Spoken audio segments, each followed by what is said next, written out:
Aysel Şahbazova 1990-cı ildə Bakı şəhərində anadan olmuşam. 15 yaşında bir oğlunla ailə həyatı qurdum. Bir övladımız oldu, daha sonra öldü. Sonra ayrıldı. Ondan bir nəfərlə danışırdım. Evlilik məqsədi ilə Türkiyəyə getdim. Bursa şəhərinə. Lakin bu baş vermədi. Ailə qurmadıq.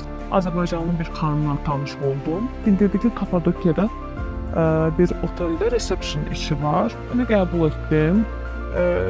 Lakin getdikdə mən işlə qarşılaşmadım. Sənədlərimi, əşyalarımı, pullarımı əlimdən aldılar. İstismara uğradım. Bu barədə çox danışmaq istəmirəm. 8 gün orada qaldım. 8 gündən sonra qaçmağı başardım. Emniyyətə getdim, müraciət elədim, sağ olsunlar, kömək etdilər mənə. Azərbaycana geri qayıtdım, Bakıya qayıtdım. Polisə müraciət elədim. Məhkəmə başladı. İstintaq bitdikdən sonra Sosial Xidmətlər Agentliyindən mənə zəng elədilər.